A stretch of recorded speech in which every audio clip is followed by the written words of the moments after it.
Hey guys, this is Optimal Conch here from OP Gaming, and I cannot wait to have you see this game that I've been waiting to drop. Final Fantasy Dissidia NT.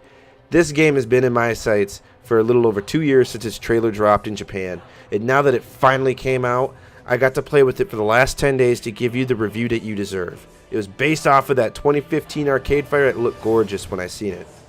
There's been slight changes to the gameplay because of this. When they go to an arcade for a competitive fighter, you gotta balance some things out. And because of that, there has been a rift between the OG PSP players and the people that defend it on the arcade version. So I'm gonna go into the review. First, we start off with the UI. The UI is pretty basic. You're greeted with a tutorial mode, an options mode, a story mode, a shop, online and offline modes, and then you got like this arcade-esque mode that's in it. And the first place I suggest you go is to the options. Turn off the mogul that's talking in the background. You'll thank me later. She's gonna make you go crazy. I played 3 matches with her. I wanted to punch my TV screen just so she could stop talking. Next place I suggest you should go, so you know what I'm talking about from this and its predecessors, is the tutorial mode. You will see a difference in core mechanic fighting. It's a little slower. They took out the bursts.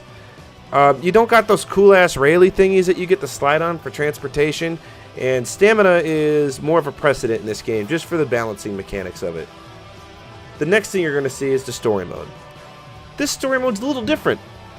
You have to fight with your character and build up an in-game currency to purchase cutscenes at first, and I thought this whole story mode was going to be nothing but cutscenes, so I was ready to sharpen my friggin' pitchfork and go stab somebody. After about, 15 or 20 of those little in-game currencies, I was able to get to my first part of the game where I got to fight somebody. So, till you get to that point, it feels like a giant movie. And then you get to the point where you can fight in it, and it just starts to feel a little bit like Dissidia. It gets you the other characters that you could play with, so you could get used to their mechanics. And I wouldn't say they're all too hard to use. You'll get used to them. They all have their different strengths and weaknesses. Getting into the strengths and weaknesses, I'll clarify it. You have your vanguards, your assassins, your marksmen, and your specialists. And I am a vanguard main. And I'm going to tell you something about the vanguard mains. Marksmen are your biggest weakness. They give you the biggest problems in the game just because you're not as fast as the other classes to deal with them. It takes a little bit more patience and some mind games to get in there and strut your stuff around. The other class I didn't list off yet is summons. Now, when you played your old Final Fantasy games, the summons were portraits that would give you your abilities, and that's pretty much it. It always had something to do with your speed, or your attack, or your bravery. This is a little different. They actually come out as tangible things and beat the crap out of your opposing team. And the cool way how to summon them is before they were randomized. They would come out when there was a set criteria. In this game, it's different. You hold down the center button on your PlayStation, and your guy will start doing a summoning circle. More people that partake in this summoning, the faster it comes out. And when it comes out, it could be that turning point that saves you from the game. Another core feature that's missing in the game that was in previous installments was the gear. The gear is what strengthened you. It could do some abilities to get your summoning out faster. It was awesome. It really made you feel like you were in the Final Fantasy world as a 3D perspective. That's not in this game anymore. It's all cosmetic. All of it. You still get to buy the old retro tracks. Don't get me wrong, the remixes are fantastic. But for my Cecil, I finally got to get something for him that I couldn't have in the other games. It would show it in the cutscene when I used my ultimate. His sword. I got to buy a sword in this game. That was cool. The downfall was I didn't get to buy diamond gear.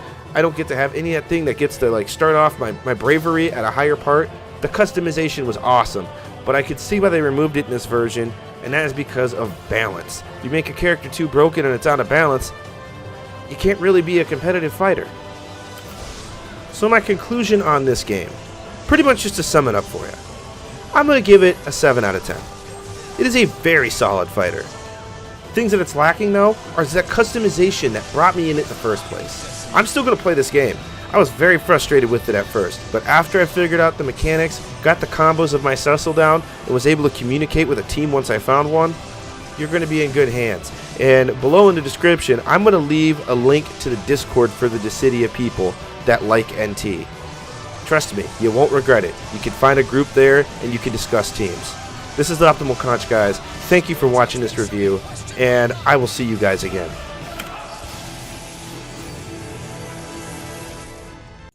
Hey, you guys are still here. I hope you enjoyed our content as much as I did. If you guys did, leave a subscribe. If you guys still want to check out some of our previous content, check out our last video, and I hope I see you guys in the next one. You guys have a beautiful day.